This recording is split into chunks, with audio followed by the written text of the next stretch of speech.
This Torah class is brought to you by TorahAnytime.com. Okay, we're at the Kever of the Haflaah, the Pinchas Horowitz, the Baal Haflaah, on Masechta Ksubas, the Baal HaMakneh, on Masechta Kedushin. He was born in 1731. He was nifter in 1805. Also, again, one of the Rabbanim in Frankfurt. So we saw the Maram Shif was a Rav in Frankfurt. We saw Pnei Yeshua was a Rav in Frankfurt. We're going to see soon the Shav Yaakov was a Rav in Frankfurt. And of course the Haflaah was a Rav in Frankfurt, which is interesting because the Haflaah came under the influence of the Hasidim. One of his primary Rabbeim was his older brother, Rav Shmelka, the Rav Shmelka of Nikolsburg. And they both were taken in by the Maggid of Mezrich. One interesting anecdote is how the Haflaah got the job as the Rav in Frankfurt.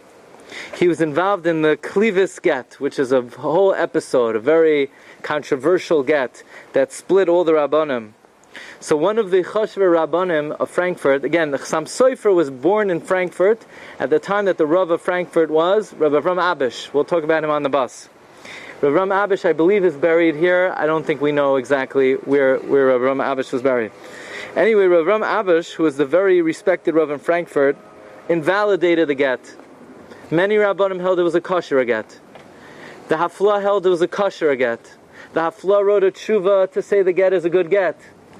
But legend has it, as he was about to send it out, his bottle of ink spilled and it ruined the paper. And the Talmidim told him, you know what? There are enough Rabbanim who say it's a good get, you don't have to put your name on it. So when Rabbi Avram Abish passed away and they needed a new Rav in Frankfurt, one of the main criteria of the Rav is the Rav could not say it was a good get. So he was zoicha that the ink spilled on his paper. So you learn from here, you don't have to say everything you hold. You know, sometimes it works out for you.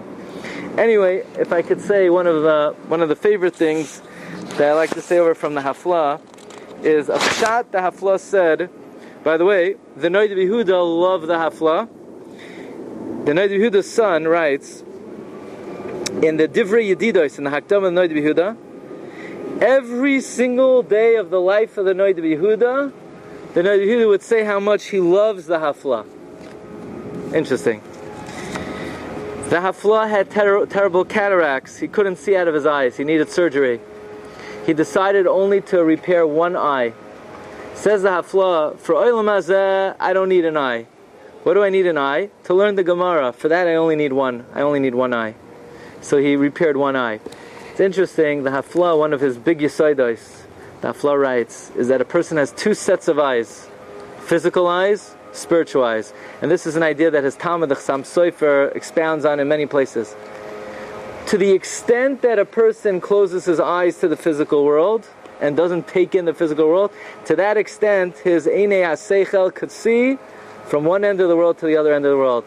Says Haflaah, this is Pshat. The child b'mei imai, who it's dark for him, he can't see anything. The child b'mei imai can't see anything physically. Says the Gemara, Nida, Raya, me soifa oilam v'yad soifa. He sees from one end of the world to the other. The moment the child is born and his Einei Gashmi are open, he can't even see what's in front of him anymore. His Einei HaSeichel closed shut. So the Haflaah says a very interesting thing. Alam the Shakasha. The Ramah Paskins and Even Ezer Nohagu, not to get married in the second half of the month when the moon is waning. The Lashon of the Ramah is in Even Ezer, Siman Samach Daled. Says Ramah, Nohagu Shaloi Lisa Nashim, in the second half of the month when the moon is waning. So here's the Kasha. The Ramah Paskins in the halach of the 3 weeks. The Mechaber says not to get married from Rosh Chodesh Av until when? Until Tisha B'Av. Says Ramah, Noyagin, that we don't get married from Shavas B'Tamuz. Frek the Haflaah, why does Ramah have to say the minhag is not to get married from Shavas B'Tamuz until Rosh Chodesh? He already wrote in Even Ezer, Nohagu, we don't get married in the second half of the month. So anyway, nobody's getting married from the 17th of Tammuz and on, because it's the second half of the month. So the Ramah should just rely on what he writes in Even Ezer, because nobody's getting married in the second half of the month anyway. Says the Haflaah, to understand this Ramah, you need to know another Ramah in the Chuvas, where the Ramah writes, there's a difference between the word Nohagu and Noihagin.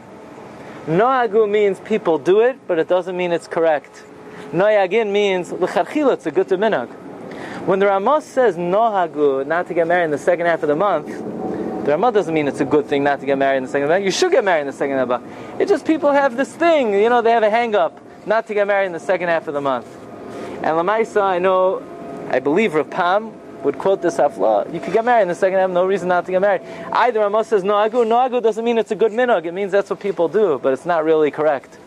That's why the Ramah is right in Hilchos 3 weeks, noyagin, not to get married from Shiva Asa B'Tamazan, because that's a correct minhag, says the Haflaah. One interesting thing the Haflaah writes, he quotes the Yalkut Ruveni, that through Lechem Mishnah, HaKadosh Baruch Hu is Mavarech a Yid throughout the days of the week. So Haflaah makes a cheshbon.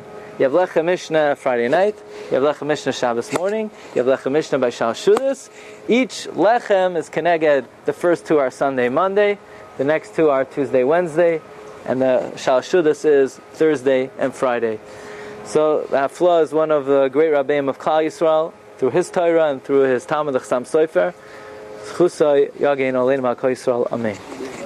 You've just experienced another Torah class brought to you by TorahAnytime.com.